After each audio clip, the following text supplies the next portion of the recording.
자, 만성비염은 뭐냐면 코감기 후유증, 비염감기 후유증이고 환절기가 따로 없어요. 1년 내내 안 좋은 게 만성비염이에요.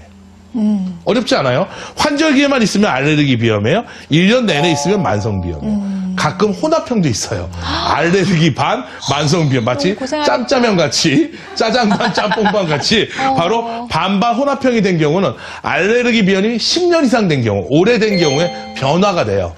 그래서 원래 알레르기 비염은 맑은 콧물만 나와야 돼요. 근데 맑은 콧물도 나왔다, 피곤하면 노란 콧물도 나왔다는 건 혼합형이고, 줄구장창 맑은 콧물만 나온다? 그럼 난 알러지예요. 그리고 노란 콧물 나오면 난 만성이에요. 어렵지 않아요. 그죠? 자, 그 다음에 재채기를 하고요. 만성비염은 재채기를 별로 안 해요. 다크서클이 많아져요. 자, 다크서클 있을 때 연어 많이 먹잖아요. 연어도 좋지만 비염이 좋아지면 다크서클이 많이 좋아져요. 그래요? 왜 그러냐면 바로 이 다크서클이 있는 데가 부비도, 비염이 있는 동네거든요. 그래서 다크서클이 있는 사람도 꼭 알레르기 비염을 고치면 좋고요. 코가 가려움증이 많습니다. 이게 바로 알레르기 비염의 증상이고요. 만성비염은 노란 콧물과 코막힘이 많아요. 그래서 코에서 냄새가 나는 경우, 염증 때문에. 삶은 계란 냄새 비슷한 게 많이 나요. 비취, 그다음에 두통, 머리 아프다는 소리 많이 해요. 이것도 미국 사람 만성비염은 두통이 없어요. 한국 사람 만성비염만 두통이 있어요. 왜 그럴까요? 미국 사람은 코가 크잖아요. 그래서 비염이 돼도 통로가 넓어 여전히. 우리는 코가 작아서 통로가 좁아져가지고 뇌로 가는 산소가 부족해져요. 그래서 머리가 아파요. 그래서 여러분 자제분이 비염이나 아토피 피부염에서 빨리 고쳐줘야 되는 게 키가 안 클 수도 있고요. 공부에도 방해가 돼요. 그러니까 막 알러지 피부 가려워서 긁잖아요. 그럼 잠을 푹 못 자니까 성장 호르몬이 분비가 자는 동안에 잘 안 됩니다. 저도 이제 고1 때 비염 수술하고 잠깐 그때 컨디션이 좀 좋았어요. 그때 10cm가 컸으니까. 그러니까 굉장히 성장이 더 중요해요. 그러니까 여러분 자제분들이 비염이나 아토피가 있으면 빨리 고쳐주는 게 좋습니다.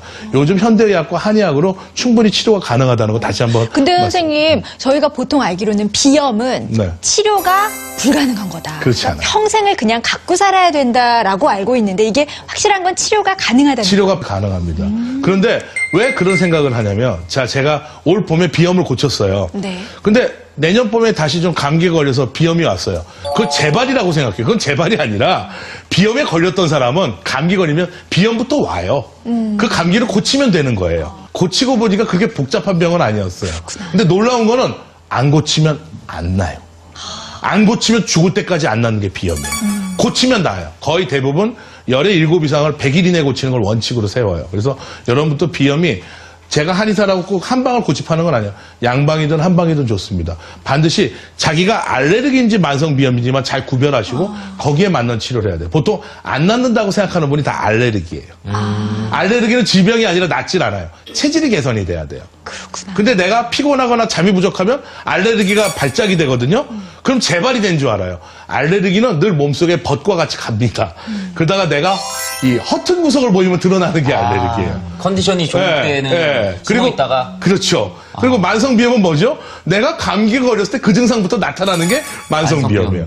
그러니까 알레르기와 만성비염은 재발이 되지 않는데 걸렸을 때 그걸 재발로 착각을 하시는 경우가 많아요. 그 다음에 합병증은 눈이 가려운 알레르기 결막염, 피부염. 그래서 안과에 가서도 알레르기 결막염에 대해서는 다른 치료를 안 하고 다만 여기에 해당하는 뭐 안약이라든가 알레르기니까 주의하세요라는 얘기를 많이 하죠. 네. 그 다음에 보통 만성비염이 심하면 중이염이나 인후두염으로 많이 합병증이 일어나고요. 늘 피곤해요. 그러니까 제가 옛날에 학교 다닐 때 비염이 있어가지고 늘 피곤해가지고 늘 누워가지고 공부를 했어요. 그럼 곧 잠이 들어요. 그래서 항상 문제가 됩니다. 그래서 항상 만성 피로가 있다는 거. 그리고 소화장애가 많아요. 그래서 비염을 고칠 때는 반드시 소장 건강이 중요하다는 거 저번 시간에도 제가 말씀드렸죠. 알레르기와 만성 비염 그 점이 공통점입니다. 좀 명쾌하게 이해가 네. 되네요. 네. 자, 그래서 부위를 한번 알아볼게요. 자, 나비 생각하면 돼요. 얼굴에 나비가 있어요, 이렇게. 눈썹 위에도 있고요. 눈 아래도 있어요. 여기가 바로 부비동이라는 데예요. 그중에 사각동이라는 데가 바로 이곳인데요. 보통 코뼈가 휘었으니까 수술해야 됩니다 하는 게 있어요. 그게 비중격이에요. 이게 코뼈. 이게 얘를 잘랐어요. 잘라서 비중격이 있어요. 애가 휘면 어떻게 돼요? 좁아지겠죠. 비중격이 있고 여기가 중비갑기 있고 하비갑기인데 가장 많이 보는 게 하비갑기가 부어요. 이게 비우성 비염이에요. 부으면 좁아지겠죠. 이렇게. 그러면 어떻게 해요? 코의 터널이 좁아지니까 코가 막히거나 답답한 증상이 생기는 겁니다. 그래서 보통 일반인 콧속은 이렇게 열려 있고 비염 환자 콧속은 이렇게 통로가 좁아져 있다. 이렇게 생각하시면 되겠습니다. 이거 왜 이제 외울 거 없어요. 다 됐어요. 예. 자, 이제 어떻게 하면 되냐면 여러분이 비염이 있는지 없는지 방청객 여러분과 시청자 여러분 다 한번 따라해 보십시오. 자, 여기에요. 눈동자, 검은 눈동자에서 쭉 내려 여기 광대뼈 자리. 여기 만져보세요. 여기 만져서 아프면 비염이 있는 거예요. 어렵지 않죠? 네. 자, 됐어요. 그래서 자, 아픈 분 손 들어보세요. 네, 여기 있고 여기 있고 여기. 예. 근데 안 아픈 분은 비염이 없는 거예요. 자, 그러면 제가 또 도인한테 배운 지압법 하나 알려드리겠습니다. 이것도 파주에 있는 도인한테 배웠는데 저번에 그 박타군 기억하시죠? 네. 그것도 그분한테 그분이에요? 배웠어요. 이분이 아주 이분 없었으면 저 방송 못할 뻔했어요. 자, 쳐보세요. 비벼주세요. 비염이 있는 사람은 이거 아파요. 비염이 없는 사람은 아프지가 않아요. 접어보세요. 이렇게도 접어보시고 이렇게도 접어보세요. 예. 접어서 비벼주세요. 아프지가 않아요. 접어보세요. 특히 어린아이들 치료할 때 이걸 많이 써요. 침을 맞기 싫어하니까 12세 미만 아이들은 침을 맞기 싫어하니까 이렇게 비벼주면 좋아요. 아, 그럼 침을 맞은 효과가 같은 거예요? 막상 막하요. 오. 5분만 하면. 와. 자, 이거요. 이제 배우세요. 이제 갑자기 집중도가 좋아졌어요. 이걸 하루에 5분만 하잖아요. 침을 맞는 효과가 거의 일치합니다. 제가 해보니까. 그래서 아이들은 침을 맞으려 이걸 할래 먼저 선택을 해야 돼요. 그럼 침을 맞기 싫으니까 이걸 한다 그래요. 그럼 합니다, 아이들은. 하고 나서 숨 쉬어보세요. 예. 예, 꽉꽉. 예. 5, 4, 3, 2, 1, 스톱. 이제 숨 쉬어보세요. 달라요. 네, 확실히 달라요, 역시. 그러니까 비염을 치료할 때는 침 놓기 전에 먼저 숨을 쉬어보라 그래요. 그럼 막혀 있는 데도 있고 좀 콧물이 있는 곳이 있잖아요. 그 다음에 침을 놓은 다음에 다시 숨 쉬어보라. 그럼 코평수가 넓어집니다. 비포 애프터가 너무 저는. 네.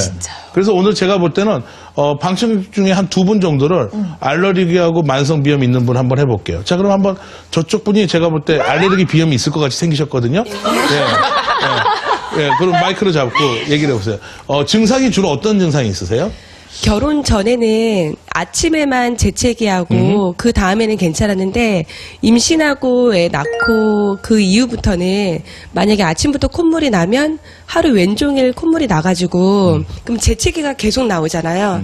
그 밖에 활동은 아무것도 못하니까 집에서 휴지로 그냥 계속 다 코를 틀어막고 있어요. 잠잘 때까지. 맑은 콧물이. 예. 그러면 아버지나 어머 중에 알러지 질환이 있으신 분이 계세요? 예, 두 분 다 그러세요. 그러니까 유전이 우선 예. 영향이 있고 임신 후에 이제 호르몬이 약해졌을 때 면역력이 떨어지면서 오신 거죠. 제가 침을 좀 놔서 지금 당장 변화를 느끼게 할 수 있는데 침 맞을 수 있으시겠어요? 네. 한번 제가 그럼 이쪽으로 나오시겠어요? 네, 중앙으로. 마이크를 들고.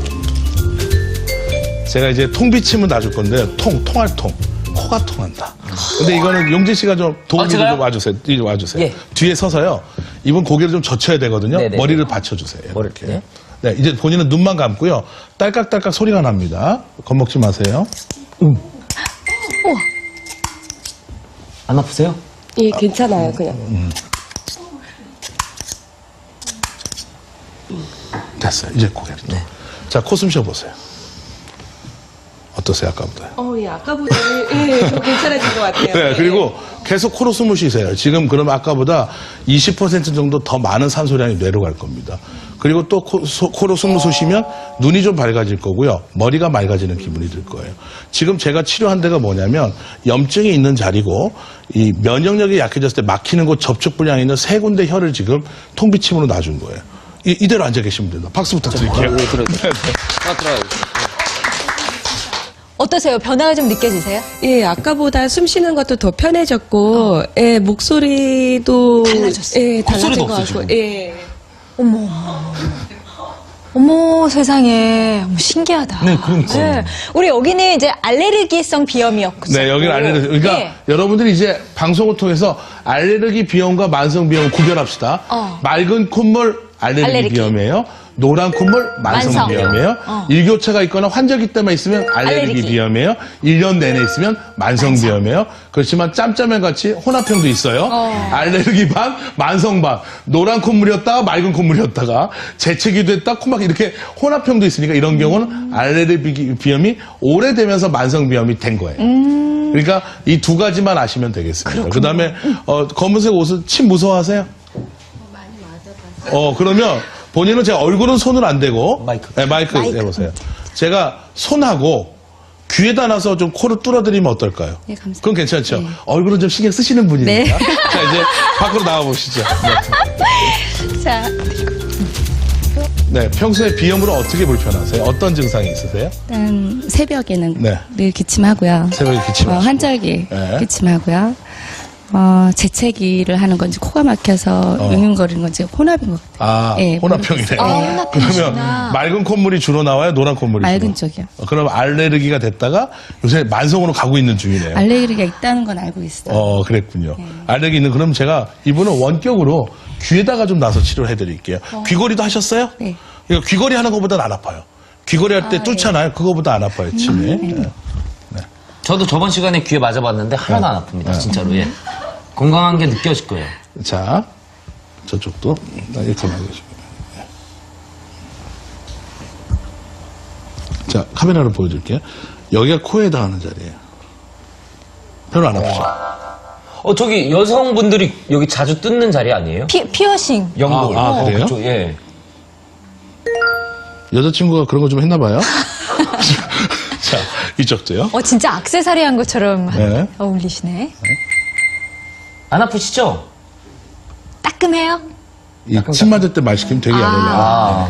자, 맞아. 됐어요. 거기가 좀 아팠어요. 왜요? 자. 아픈데 참았어요. 자, 코숨 쉬어보세요. 다르죠? 네, 그리고 침 여기다 제가 보너스로 어디 놔드릴 거냐면 얼굴 작아지는 거 놔드리고. 여기. 참으셔야 돼. 얼굴 이게 작아진다. 많이 아프면 얼굴이 큰 거예요. 자, 네, 자, 여기가 안면 쪽이 됐어요. 자, 됐고 다시 한번 코숨 쉬어보세요. 기분 좋죠? 네, 그리고 제가 코가 외비가 있고 내비가 있거든요. 겉코와 속코를 다 같이 지금 놓은 거예요. 그래서 제가 이따 지압법을 알려드릴 텐데 이 자리를 자극하면 좋아요. 코만이 아니라 어딘가 이렇게 통로가 좀 시원해진 기분이 정확하게. 들어요. 그러니까 마지막 놓은 게 뭔가 안면이거든. 네. 안면 근육 자체가 그냥 이렇게 뭔가 이렇게 뻥 뚫린 것 저 같아요. 오늘 처음 보신 거죠? 사전에 짠 거 아니시죠? 네, 박수 아파요. 부탁드리겠습니다. 네, 수고하셨습니다.